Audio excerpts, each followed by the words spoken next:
La Dirección de Educación Normal presenta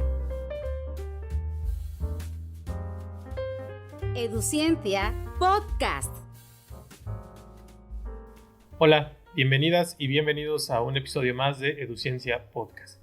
Hoy nos acompaña Francisco Desfín Cortés. Él nos hablará sobre didáctica de los medios de comunicación. Él es licenciado en Ciencias y Técnicas de la Comunicación y actualmente es jefe del Departamento de Difusión Cultural y Extensión Universitaria de la Universidad Pedagógica Veracruzana. Hola Paco, bienvenido. ¿Qué tal, Alan? Muy bienvenido, gracias. La verdad es que te agradezco mucho la invitación. Háblanos un poco de tu trayectoria. Híjole, pues mira, en la educación llevo ya más de 30 años. Tuve oportunidad de entrar a trabajar primero a la Dirección General de Educación Física en un tema de diseño que no tenía mucho que ver con en ese entonces mi carrera. Posteriormente tuve la oportunidad de estar trabajando para la normal Manuel Suárez Trujillo y en combinación trabajé con el departamento de telebachillerato. Estuve como productor de la barra sabatina pues un buen de años, yo creo que como 8 años más o menos. Bueno. Y de ahí, bueno, se dio la oportunidad de irse a difusión en la Secretaría de Educación. Estuve por ahí 6 años en la Secretaría de Educación como difusión.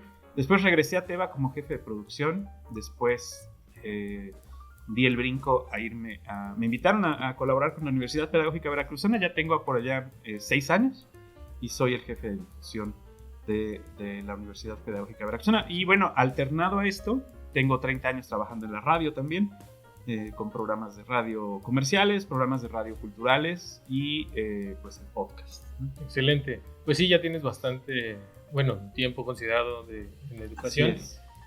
Principalmente en medio superior y superior, ¿no? Y principalmente normales, ¿no? Que pasaste un tiempo en la Suárez Trujillo. Así es. Por ahí de repente también di clases en algunas universidades privadas. Pues de todo. Hemos hecho de todo. Sí, y los domingos se hace mole, por si gusta también. Perfecto. Pues nos interesa que precisamente nos hables, ¿no? De este contexto en la didáctica de los medios de comunicación, enfocado al nivel superior.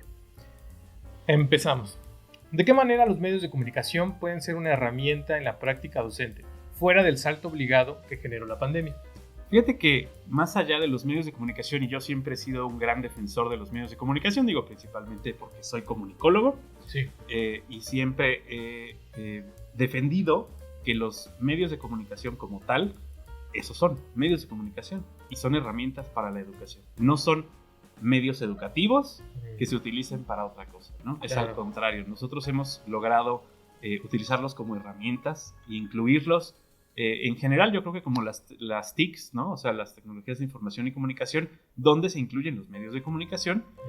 Ahora que, como lo dices, en la pandemia, yo creo que el paso obligado de utilización de ellos pues fue tomar cuenta, sobre todo nosotros en este estado de Veracruz, que es uno de los que tiene un canal de televisión y una estación de radio estatal, o que son de gobierno, y que eran nuestra herramienta principal, ¿no?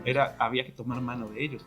Pero más allá de lo que se hizo durante la pandemia, creo que la creación de estos canales culturales, tanto de radio como de televisión, que tienen ya 43 años y 30 años de fundados,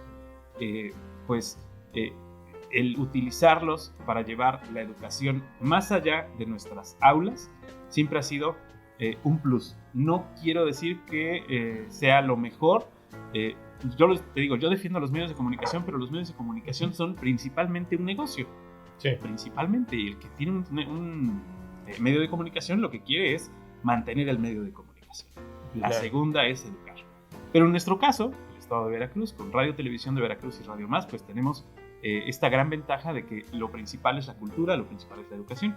Entonces, son parte importante de nuestra formación, sobre todo donde hubo lugares, ahora en pandemia, en donde no había otra manera de llegar. Cuando te decían quédate en casa, bueno, pues me quedo en casa y ¿a qué me quedo? ¿No? O sea, si soy estudiante, ¿a qué me quedo si no tengo a lo mejor acceso a internet? A lo mejor un equipo de cómputo o un celular que se conecte a internet. Pues ahí estaban los medios de comunicación, sobre todo la televisión y la radio, que fue, a mi opinión personal, a lo mejor utilizada tardamos un poquito en utilizarlo al 100%, sí, pero cuando se logró utilizar, yo creo que llegamos a muchas personas. Eso te iba a preguntar, porque además la pandemia sí nos obligó a esto, ¿no? O estar sentados frente a la televisión o al radio, porque fueron Así como es. dices. Pero en tu idea esta de que son medios de comunicación, sí, yo concuerdo contigo, pero también había que utilizarlos de manera responsable, ¿no? Totalmente. Digamos, sí era la única manera de Sí. llegar a estas comunidades y impartir clases, ¿no? O sea, Así es. y que tenía que desarrollar pues técnicas, didácticas, o sea, todo un conjunto de herramientas tanto académicas como de técnicas de comunicación para poder que funcionara, ¿no? Exacto, adaptarlas, porque Exacto. tenemos todas las herramientas como docentes, nuestros docentes en Veracruz tienen todas las herramientas para dar sus clases, pero Sí. pues estamos acostumbrados a que los alumnos nos dan esta retroalimentación en vivo y sabemos si lo estamos haciendo bien o no. Por supuesto. Imagínate un docente que lo pones frente a una cámara, para empezar no sabe si alguien lo está viendo, Ujú. ¿no? Y en segunda no sabe si le están entendiendo, porque no tienes esta retroalimentación directa, ¿no? Entonces fue muy complicado para ellos y fue muy complicado también para los chicos que de por sí pierden un poco la atención cuando les pones un objeto brillante como es la televisión. Claro. Entonces, bueno, tenerlos enfrente a ellos. Pero creo que el estado de Veracruz, siendo pionero sobre todo con el tema de radiotelevisión de Veracruz, ya tenía practicado el tema, ya tenía 43 años de telebachillerato haciendo clases en televisión, o sea, Sí. ya teníamos un camino un poco avanzado, ¿no? También la Dirección de Educación Normal ha tenido espacios en televisión, entonces ya teníamos Sí. un camino avanzado y creo que eso nos ayudó, eso nos dio también ese respiro para que las clases funcionaran. Sí, aquí va mi siguiente pregunta, ¿no? Porque sí es cierto, teníamos este uso, ¿no?, de la televisión y la radio para poder establecer esta dinámica, pero había que poner a maestros, ¿no? Claro. Había que poner a gente que con conocimiento frente a cámara y frente a radio, ¿no? Así es. ¿Cómo se pueden relacionar estas habilidades comunicativas, verbales, de procesamiento y expresión de la información con el quehacer docente? Fíjate que es importante que todos nuestros docentes que tengan interés, porque es lo principal, tener el interés de profesionalizarse en el uso de los medios, Ujú. deberían acercarse a sus directivos, acercarse a universidades pedagógicas, acercarse a escuelas normales, para que les propongan cursos en donde se lleven manejo de medios. Ujú. Manejo de medios, y no quiero decir que se conviertan en profesionales como ustedes que están haciendo un programa de televisión, sino que se conviertan en personas que sepan utilizar el lenguaje para medios. Sí, claro. Cambia radicalmente el lenguaje que puedes utilizar ante un salón de clases o ante una pantalla o ante una cámara. Ujú. Entonces, el manejo de esos medios creo que deberíamos tener siempre en nuestra plantilla de maestros como universidad, como escuela normal o como escuela de media superior, un equipo de maestros que sepa hacerlo. No sabemos cuándo va a volver, pero sabemos que puede volver una pandemia, Sí, ¿no? La Organización Mundial de la Salud nos dice, ya terminó la pandemia, entre comillas, ¿no? Y no sabemos cuándo pueda volver. Pero ya nos está dando la pauta de que es probable que pueda volver. Y esto abrió la puerta también para que muchas escuelas se dediquen ahora solamente a dar clases en línea o dar clases en medios La de actualización, tecnologías, ¿no?, de información, sobre Sí. todo las actualizaciones, que los maestros y las maestras pues pueden tomarlas desde un lugar más tranquilo, en su casa, en Claro. otros horarios, ¿no? Este tema de no ser en horarios laborales, pues Sí. también nos lleva a que podamos ampliar nuestros conocimientos en un horario en casa, ¿no? Sí, en el episodio anterior entrevisté a un egresado normalista, ¿no?, que le tocó esta parte de la pandemia, durante la pandemia estudiar y, digamos, ya cuando el regreso a las aulas, su práctica docente, ¿no? Y nos platicaba que sobre lo que tuvo que hacer para adaptar esto, porque además lo mandaron a una comunidad en donde pues no tenía mayores recursos. Él venía Así con una es. idea, ¿no? De, bueno, ya me enseñaron estas herramientas, voy a poner en Claro. práctica esto. Pero enfrentas a A la bueno, aquí no hay, realidad. sí, a la realidad, ¿no? Claro. Aquí no hay nada de eso, ¿no? ¿Qué hago? Improvisas, ¿no? Obviamente no como, con el tema educativo que tienes, ¿no? Con la formación que tienes, puedes hacer esta improvisación. Pero sí nos compartió como esta parte de que tiene una buena expresión, ¿no? De que puede manejar el tema, de que Claro. puede improvisar dentro de todo lo que tienen, ¿no? No todos son así, ¿no? No todos son así. Creo que esta es una elección que debía tomar el docente o la docente ante situaciones, sobre todo emergentes, ¿no? Emergentes, porque como bien lo dices, la gran mayoría de nuestras escuelas no tienen el recurso o no tienen la conectividad. Entonces, en esas dos variantes, por mucho que tú traigas todo el conocimiento para el uso de tecnologías de la información, no las tienes a la mano, pues tienes que entonces recurrir a las prácticas docentes tradicionales que también, pues bueno, sabemos que funcionan, ¿no? Y eso es lo que se ha hecho, ¿no? O sea, sí, a partir de anteriormente de la pandemia, antes de la pandemia, pero durante la pandemia y actualmente, ya que la OMS salió que ya no hay, ¿no? Sí hay una actualización de las TICs, ¿no? Pero como herramienta, como recursos, ¿no? Esto se puede proyectar así, esto se puede, ¿no? Pero ¿qué es lo que los docentes actualmente necesitarían como para poder enfrentarse? Tal vez, y esperemos que no, pero nuevamente a una pandemia en donde la educación a distancia esté otra vez impuesta, ¿no? Fíjate que más allá del esperar a que venga una pandemia, creo que lo importante sería tener esta actualización, teniendo más contacto con los estudiantes, sobre todo de la educación media superior y superior. Los estudiantes llegan a las aulas y normalmente traen más herramientas que las que tiene el docente. El docente, sin importar la generación a la que pertenezca, ya sea generación X, ya sea, ya casi no tenemos boomers, pero si tenemos millennials, si tenemos hasta incluso ya generación Z como maestros, siempre va a tener un estudiante enfrente de él, que utiliza alguna técnica o algún medio o alguna red social o lo que tú quieras que él no tiene, ¿no? Entonces, creo que lo importante primero es que tengamos el conocimiento de cuál es la oferta de herramientas que utilizan los estudiantes. Porque si tú ya te capacitaste, lo que le pasaba a la generación que es, pues, que llegó a la tecnología por necesidad, ¿no? Que no fue nuestro caso, pero los que están antes de nosotros son migrantes digitales, ¿no? Entonces ellos tuvieron que aprender la computación, tuvieron que aprender las técnicas para poder utilizarlas. A nosotros, pues en mi caso, yo fui creciendo junto con la tecnología, pero a mí ya me superó la tecnología. A mí la tecnología, yo lo veo en mis hijos, por ejemplo, ellos ya usan otra tecnología que yo ya no está dirigida a mí, ¿no? Ya no va dirigida a mí. Ya no la utilizo porque no va dirigida a mí. No porque no me guste, no porque no la entienda, no porque... simplemente ya no va dirigida a mí. Y a los maestros les pasa lo mismo. Los alumnos llegan con tecnologías diferentes, nuevas. Hay que atenderlas y hay que entenderlas y hay que utilizarlas.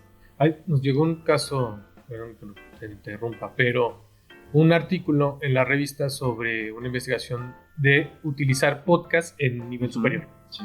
El autor decía que estableció una didáctica del podcast porque pues, ha estado evolucionando, ¿no? Que puede ser una buena herramienta para exigir formación, ¿no? De la educación superior. Pero les sorprendió porque además lo que tiene esta investigación es que dice, aprendieron muy rápido, ¿no? Incluso hacían cosas que yo no hacía, ¿no? Claro. O sea, que yo no enseñé, ¿no? O sea, que ya utilizaban otras formas, seguramente. Y es lo que tú nos decías, ¿no? O sea, hay que estar como actualizados con base en lo que están utilizando los estudiantes, ¿no? Sí, si el estudiante llega a tu clase y su manera de comunicarse con sus demás pares es utilizar solamente el Messenger que tiene el Instagram, pues entonces tendrás que localizar al alumno por el Messenger de Instagram, porque si tú le mandas un WhatsApp, no te va a contestar. No. Si tú le mandas un Messenger de Facebook, seguramente no te va a contestar, ¿no? Sí, o sea, claro. Tienes que estar en el mismo entendido de que a lo mejor no quiere decir que te pongas a tomar fotos y saques tu cuenta de Instagram y a través de fotos les quieras llegar, no. Pero sí tienes que estar comunicado con ellos y qué mejor que saber qué herramientas están usando, ¿no? Sí, claro. Hay muchas herramientas. Hay herramientas que incluso, pues si bien no tienen nada de pedagógico, ¿no? Son las que más utilizan. Entonces, bueno, pues hay que hacer algo ahí. Nosotros como secretaría, como encargados de la educación en el Estado y como personas que estamos rigiendo cómo se hace la educación, bueno, pues hay que proponer que se utilicen esas herramientas. Claro, no son la base es la pedagogía, la base es la docencia, etcétera. Sí. Pero todas estas cosas se pueden trasladar de una u otra forma a todas las redes sociales. Y ahorita con la inteligencia artificial, o sea, ¿qué espera? Sí, nos da para otro podcast, ¿no? Pero coméntanos algo sobre eso. Fíjate que el tema de la inteligencia artificial y todo esto que nos dicen que la inteligencia artificial nos va a quitar el trabajo y la inteligencia artificial pues es lo máximo, y hay muchos de ellos que ingresan apenas a utilizar la inteligencia artificial, dicen, no manches, me puede hacer la tarea, ¿no? Sí. Pues no te puede hacer la tarea. La inteligencia artificial te puede investigar de una manera más rápida algún tema que quieras saber. Sí, pero hay que tener en cuenta que la inteligencia artificial tiene un sesgo, ¿sí? Este sesgo está a la par de quien lo programó. Es decir, ¿qué tenemos que hacer como docentes? ¿Integrar la inteligencia artificial a nuestras labores? Claro, sí. 100%. Porque así como el alumno, el aprendiente, cree que puede sacarle el jugo para no hacer nada, el docente también puede decirle a la inteligencia artificial, oye, verifica si esto lo hiciste tú o no. Y es muy sencillo encontrar una tarea copiada, una tarea hecha o leída de internet. Entonces, es un juego ahí de saber utilizarlo, pero yo creo que sí tenemos que utilizarla, porque mientras más personas que estemos en posiciones de minoría, me refiero a posiciones de minoría, mexicanos ante la inteligencia artificial somos minoría. Toda la inteligencia artificial está programada por personas de nivel alto, de color blanco. Entonces, la inteligencia artificial, para que funcione para nosotros, necesita conocernos. ¿Cómo hacer que nos conozca? Preguntándole y platicando con la inteligencia artificial. En este caso, el ChatGPT, que cualquiera puede abrir una cuenta y hacerla. Sí. Utilizarlo y preguntar como mexicano respuestas para mexicanos. Y entonces, poco a poco, la iremos cambiando la forma de contestar las preguntas que hagamos. La inteligencia artificial puede ser muy sana si sabemos preguntar bien. Claro. O sea, es como cuando hablas a un teléfono de informes y preguntas, oiga, ¿cuánto cuesta? Y entonces te van a contestar, ¿qué? ¿Qué cuesta? No, pues, ¿cuánto cuesta el producto? Ah, el producto. ¿Qué producto quiere? No, pues, la inteligencia artificial es igual, no es inteligente. Tiene todo el conocimiento que está puesto en internet y lo puede leer y puede acceder a él. Si tú le preguntas bien, te va a contestar perfectamente bien, ¿no? Si tú le pides que utilizarlo, genere, ¿no? Claro, que genere el conocimiento que tú necesitas en ese específico momento. Sí, hay que conocer para orientar, ¿no? O sea, sí, no hay que tenerle como miedo, ¿no? Sí, exacto. Yo creo que como docente hay que obligar a nuestros alumnos a que lo utilicen, y como docente nuestra labor también es verificar que lo que nos están entregando ellos como conocimiento sea realmente de ellos, y no sea algo generado por inteligencia artificial. Y hay que tomarlo de manera crítica. O sea, las ventajas y desventajas de las redes sociales, ¿no? Hablo de redes sociales, fue como de lo último, ¿no? Claro. De si se puede, no se puede, que actualmente, ¿no? Con lo de los datos personales, ¿no? Sí, hay que cuidar mucho sobre eso, el hackeo, todo eso hay que conocerlo. ¿Y cómo lo conoces? Utilizando, ¿no? Solamente así. Solamente utilizando. Y yo creo que ese mensaje que das de los datos personales y del cuidado de nuestro ingreso a las redes o incluso a cualquier tema de internet, se tiene que compartir con los alumnos, con cualquier alumno, empezando por los que están en la educación básica, para saber, para que ellos sepan que todo lo que ellos pongan en línea deja una huella digital, una huella literalmente digital, que poco a poco se va a ir generando a través de lo que tengamos de interacción con las redes o con cualquier cuestión digital, y va a formar nuestro currículum digital. Las empresas en este momento están contratando gente